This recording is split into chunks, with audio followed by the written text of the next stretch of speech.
வணக்கங்க. இன்னைக்கு நம்ம சேனலில் 3 வகை இடியாப்பம் செய்ய போகிறோம். இது வரைக்கும் நம்ம சேனலை சப்ஸ்கிரைப் பண்ணலைன்னா சப்ஸ்கிரைப் பண்ணிக்கோங்க. பக்கத்தில் இருக்கிற பெல் ஐக்கானையும் கிளிக் பண்ணிக்கோங்க. வாங்க வீடியோக்குள்ளே போகலாம்.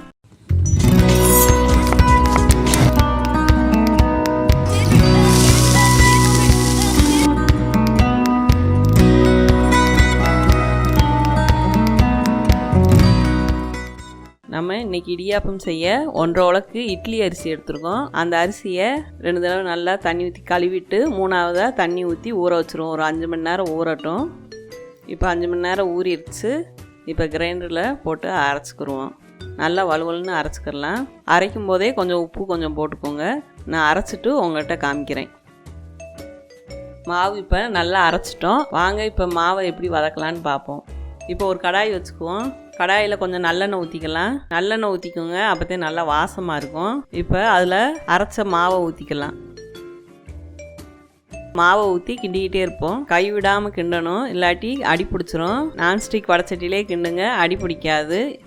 ஈய சட்டிலன்னா கொஞ்சம் அடி பிடிக்கும், பார்த்து கிளறணும். இதுனா உங்களுக்கு ஈஸியாக இருக்கும். பச்சரிசி மாவில் செய்கிறத விட இப்படி புழுங்கரிசி மாவில் செஞ்சோம்னா இப்படி ஆட்டி செய்கிறது நல்லாயிருக்கும், நல்லா டேஸ்ட்டாகவும் இருக்கும். நீங்கள் இப்படியே செஞ்சு பாருங்கள். கொஞ்சம் கஷ்டமாக தான் இருக்கும் புதுசாக செய்கிறவங்களுக்கு. இப்படி வதக்கி செய்கிறது கொஞ்சம் டைம் எடுக்கிற மாதிரி இருக்கும், இப்படி அரிசி ஆட்டி செய்கிறதெல்லாம்.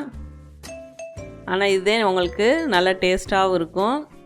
ரொம்ப நேரம் இருந்தாலும் வரவரப்பு இருக்காது.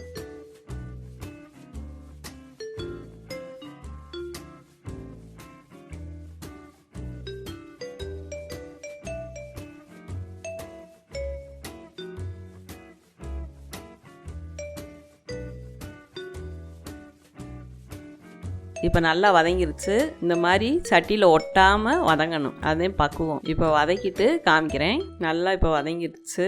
இப்படி கையில் எடுத்தோம்னா கையில் ஒட்டக்கூடாது மாவு. இதுதான் கரெக்டான பக்குவம்.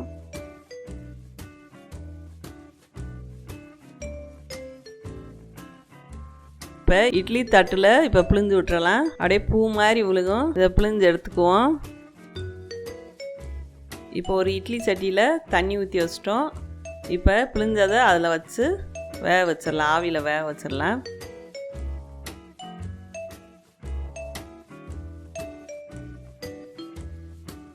மினிமம் 5-6 நிமிஷத்தில் வெந்துடும். இப்போ வெந்துருச்சு. இப்போ எடுத்துக்கலாம்.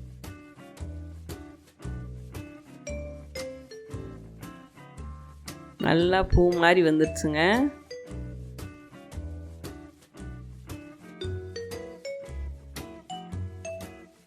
இப்போ இடியாப்பம் செஞ்சுட்டோம். அடுத்து தக்காளி இடியாப்பம் பண்ண போகிறோம். தக்காளி இடியாப்பம் பண்ண ஒரு கடாய் வச்சுருக்கோம். அதில் கொஞ்சம் எண்ணெய் ஊற்றிக்கலாம். கடுகு பருப்பு கொஞ்சம் போட்டுக்குவோம்.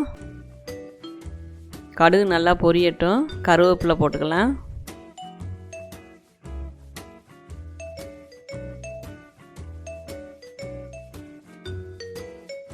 பெரிய வெங்காயம் பொடியாக நறுக்கி வச்சுருக்கோம், அதையும் போட்டுக்கலாம். நல்லா வதக்கி விட்டுக்கலாம்.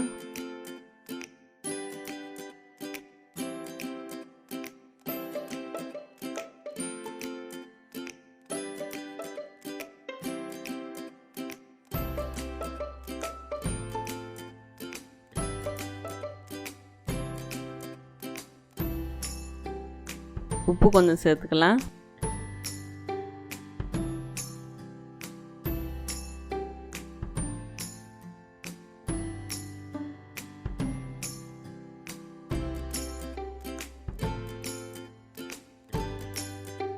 வெங்காயம் நல்லா வதங்கிடுச்சு. இப்போ அதில் இஞ்சி பூண்டு பேஸ்ட் கொஞ்சம் போட்டுக்கலாம். பச்சை வாசனை போக வதக்கிடலாம்.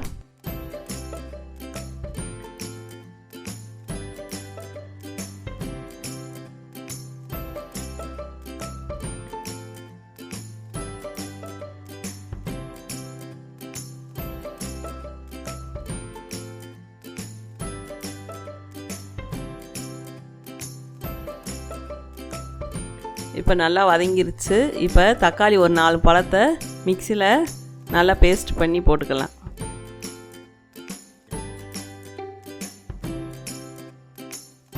இப்போ நல்லா வதக்கி விடுவோம்.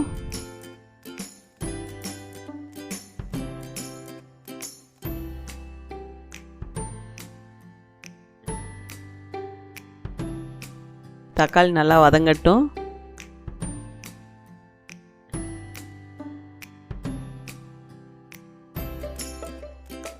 இப்போ காரத்துக்கு மிளகாத்தூள் சேர்த்துக்கிறோம். 1/4 டீஸ்பூன் மஞ்சத்தூள், கரம் மசாலா 1/2 ஸ்பூன் போட்டு நல்லா வதக்கி விட்டுக்கலாம்.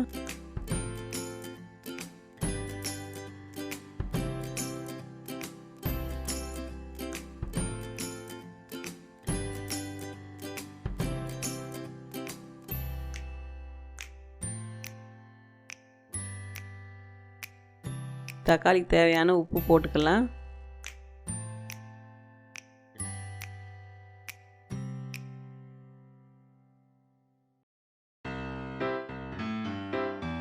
இப்போ கொஞ்சம் தண்ணி சேர்த்துக்கலாம். நல்லா வதங்கட்டும்.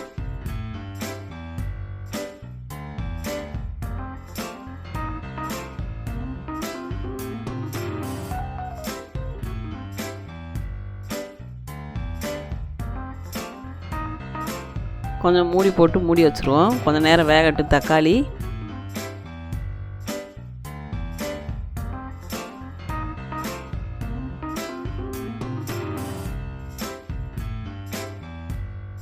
இப்போ தக்காளி நல்லா வதங்கிருச்சு.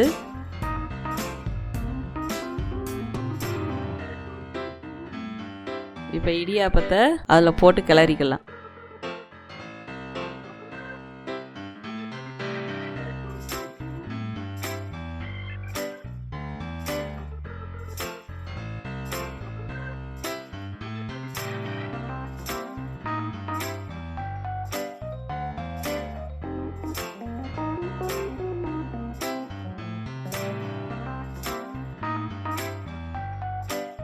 இப்போ நம்ம தக்காளி இடியாப்பம் ரெடி ஆயிடுச்சு.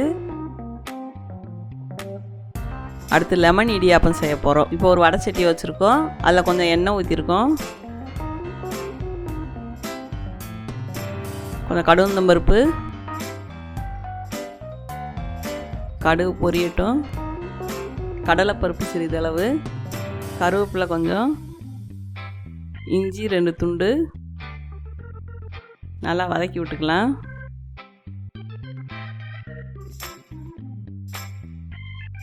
காரத்துக்கு 2 பச்சை மிளகா போட்டிருக்கேன். அதையும் நல்லா வதக்கி விட்டுக்கலாம்.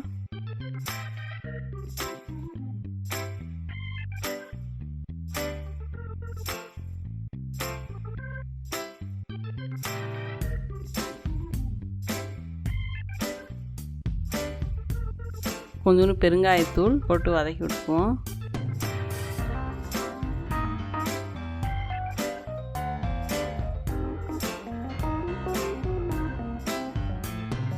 இப்போ ஒரு லெமன் புழிஞ்சு வச்சுருக்கோம். அதை ஊற்றிக்கலாம்.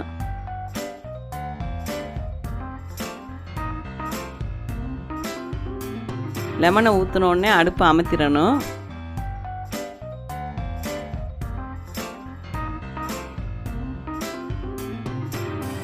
கொஞ்சம் உப்பு போட்டுக்கலாம்.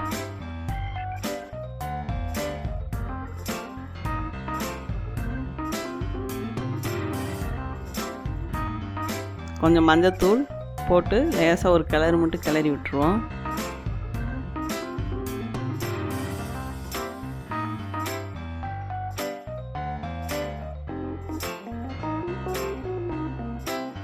லெமன் ரெடி ஆயிடுச்சு. இப்போ இடியாப்பத்தை போட்டுக்கலாம்.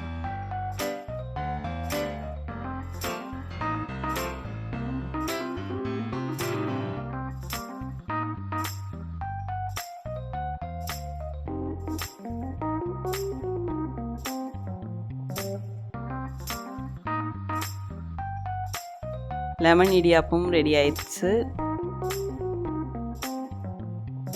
அடுத்து தேங்காய் பால் இடியாப்பமும் ரெடி. உங்கள் குழந்தைகளுக்கு இதே மாதிரி செஞ்சு கொடுங்க. ஒரே மாதிரி இடியாப்பம் இல்லாமல் இப்படி டிஃப்ரெண்ட்டாக தக்காளி, லெமனு, புளி அந்த மாதிரி இடியாப்பம் செஞ்சு கொடுங்க. பிள்ளைய விரும்பி சாப்பிடுவாங்க. இந்த வீடியோ பிடிச்சிருந்துச்சுன்னா லைக் பண்ணுங்கள், ஷேர் பண்ணுங்கள், கமெண்ட் பண்ணுங்கள், சப்ஸ்கிரைப் பண்ணுங்கள். மறக்காமல் பக்கத்தில் இருக்க பெல் ஐக்கானை கிளிக் பண்ணிக்கோங்க. வாழ்க வளமுடன்.